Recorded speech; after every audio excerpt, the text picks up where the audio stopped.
What up, Big Keith? We back again with another sparring breakdown. I wanted to go over round two. That was honestly my favorite round watching for you for a couple things. One, obviously, when I don't have headgear, I'm a lot more conservative, and I really try to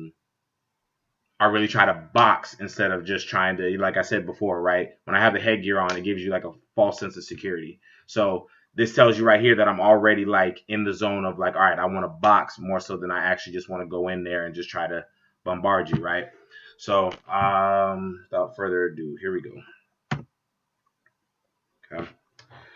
I will say this: I am definitely loving a lot more of the gates that you're stepping into. A lot better, a lot better. Good use of the jab. I spent this round really not trying to throw that many jabs, just really trying to give you different looks. And that's a really big thing, right? Is that when a person isn't throwing jabs, you want to be throwing your jab. Like I know that sounds simplistic, but when a person ain't throwing theirs, you want to throw yours. Because even if they're not landing, or even if yours isn't landing, you still win based off of the judges because you're being active. And that's like I was that ring generalship. There you go. So you're being active. So good job there. So from here now I'm starting to go into air controls. All right, because I want to be able to control the air since I noticed that you're using your jab a lot. Still not throwing my jabs. I just want to control the air, get you different looks. Right? Oh, this is beautiful. Oh man, I remember this. Yes, this was beautiful. Oh my god. I'm telling you this literally in every like in all the sessions we've had and all of the work that we put in, this was the best move to date that you have done. You did literally everything perfect from the setup to the exchange to actually getting out. This was actually beautiful. All right. Well, getting out a little bit more. It could have been a little better, but here we go. I'm gonna slow it down so we can see. All right. So step into your gates, throwing your jab. Good. Went into gate three, throwing your jab. Love it. Right? So that gives me a different look. So from here, right, you can see my position. We're basically in a 50-50 at this point, right? So you throw your jab to the body. No problem. I catch. Good. You stepped into the hole on it. I love it. Stepped into the hole. Even though you didn't make contact, you got more distance now. Because now if you go back into your position, now look how much more space you have. That's like two, maybe 2.5 feet there, right? So I have to respect that now. Like you stepped in the hole, got me to back up. Good. So now I'm in my position. I step into my gate two. Why? Because I want to try to get a different look. Simply, right? What do? Air control again. Beautiful. Gets me to react. So now I'm fully aware, like, okay, I need to move my right hand because my man is throwing a jab. Right here, right? Moved in a little bit more. Good. I noticed that your back foot came in and you moved into your gate one just a small bit. That was beautiful. And on top of that, you feinted your gate one. Like, check that out, bro. Like, from here. And then as you're about to step forward, right? Your gate one, you feint. Excellent. Dude, get me to react again. Boom. You throw the jab right at the same spot because I'm going to react to it because I've been reacting to it for the last three moves. I react to it. You throw a double jab in which I'm slipping or trying to slide away from it, and you already like, dude, look at this positioning. Look at me, my base broken. Look at you coming forward. I want to see that back foot come a little closer together, but more or less, bang. You land that right hand. The only reason why that right hand didn't kill me probably is because I'm like leaning away from it. But other than that, dude, that got me right on my ear. That was beautiful. Absolutely beautiful. Got back, hands up. Could be a little smoother. Could have circled out and been able to set up your next shot. But man, dude, excellent. That right there, boxing. All right, continuing. All right. Okay, this one right here. So the exchange right after that. Now, I don't know whether you was kind of hyped up on, landing the shot, which I would be too. That was cool. This is where we kind of got a little too close for comfort here. So check this out. So you threw your jabs to the body. Excellent. I catch them going back to the same home, right? Or going back through the same roller coaster. You step into your gate three and you're starting to spell your initials. Now, here's the thing. Spelling your initials is good at a good distance. You stepped into your gate 3 and got a little too close to me, spelling your initials. Now, here's the problem, right? Is that if you're too close and you spell your initials, there's no way you're going to be able to bring this back in time to be able to make contact and throw a punch at this position, right? Excuse me. You can't throw a hook. You can't throw a jab. You can't throw an uppercut. That hand is a little too high and a little too close to me. Look at my position right here versus yours. You have one arm that's basically out the game. Now all I have to do is deal with this one, which is exactly what I did, right? And noticing this was up, I'm like, okay. And you're that close? Okay. What I'm going to do, I'm going to air control the right hand, right? I'm going to make sure that you can't throw that. You already took your lead hand out the game. I'm going to paw at your right hand, right? Notice how you tried to bring your lead hand back over because you noticed that you went too far and now you're trying to bring it over. By that time, it's already too late. I've already got the dominant position now because you're not going to, because now that you brought that left hand down, the lead hand, your right hand is right there that I already pawed at. So there's nothing that you can do at this point, right? But back up. Yep, because you got to be able to see now. And what do? I press forward, keeping the same thing. Notice how you even tried to throw the right hand. There's nothing you can do because now, again, I already limited the space that you have on top of you taking your lead hand out the game. You even dropped it a little bit here, right? So you came back up, went into your gate 4. I go into gate 4, no problem. But see, now here's the thing. You're already trying to get out of dodge, in which you see this happen here. You throw the right hand again, bow, left hand over the top. So that literally became a position game based off of this.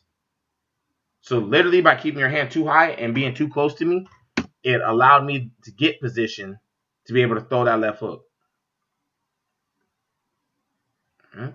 There's nothing, bro. There's nothing you can do at this point. Since you're already stepping into gate 4 and you have both hands up, which is great, for you to throw a shot, it's now you're open for a counter because look where my foot is compared to yours. Any shot you throw right now is going to hit my hand, which you did, and you got caught. But at least it's not rookie mistakes. At least it's not crossing the feet. It's just simply just the distance. All right.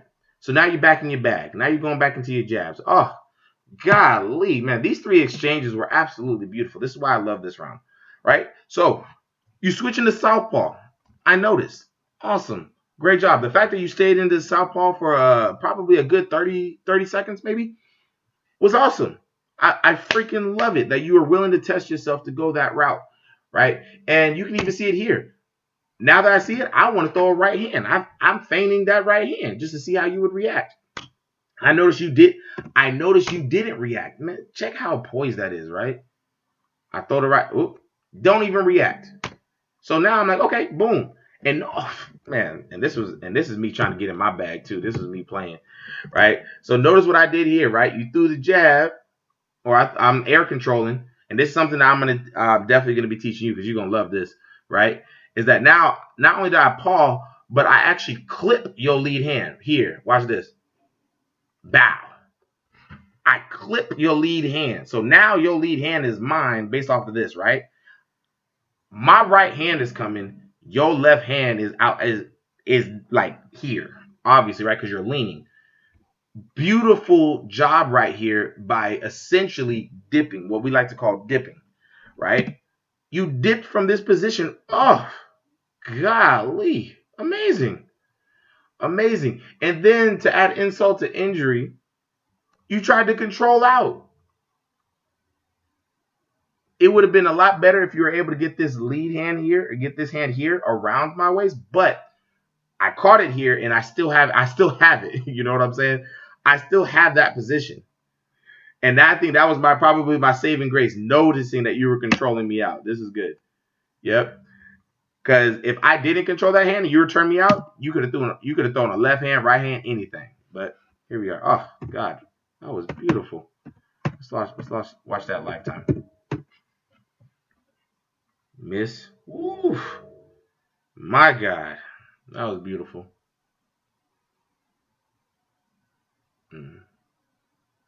I even tried to throw it again.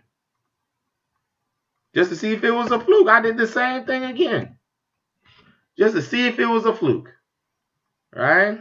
Clip the hand down through the right hand. Nothing. Nothing. Excellent work. It's beautiful when you step into your gates and you got position. And then just this. So as you're getting further away, right? Now I'm kind of putting the pressure on here. You threw your jab. I'm out the way, getting ready to throw my right hand again. Instead, I'm trying to go to the body. You get parallel, and that's the only reason why I was able to get this short right hook here. Bang, right there, right? Not too much to talk about. You already know what you did wrong there, so not much to talk about.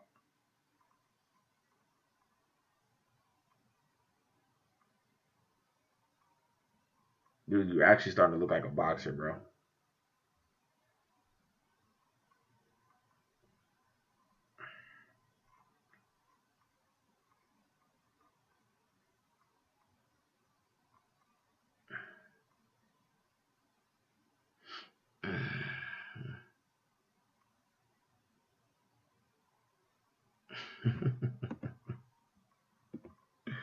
So what happened here is that without even realizing, you get stuck in the corner. Um, Based off of me going southpaw, and this is why I say it's big when you switch your stances to have one hand coming forward, because either you're going to push them back or they're going to have to deal this right here. So notice how far you went based off of this move here. My two jabs got you all the way to the corner. Notice how much more space I take up now, right? And with probably without even realizing it, you're in the corner. So 3 jabs I throw there.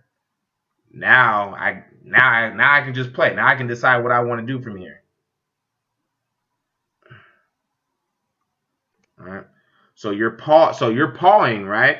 Now the biggest thing is that when you paw, you want to make sure that you're getting into a certain position. Don't paw staying in the same spot, right? Because that left hand, oh shit, all right?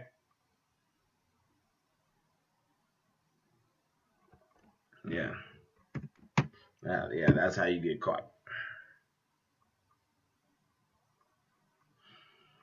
Hmm.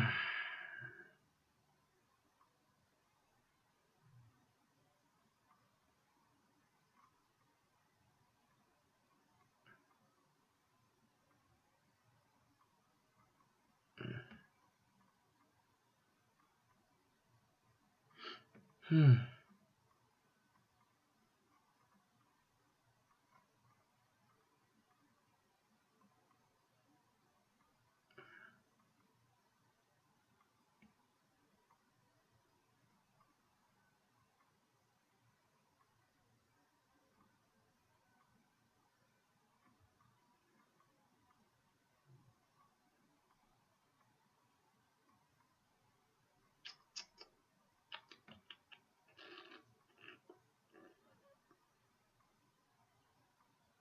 Honestly, I really have nothing to say at this point. Just watching, just kind of appreciating it. Yeah.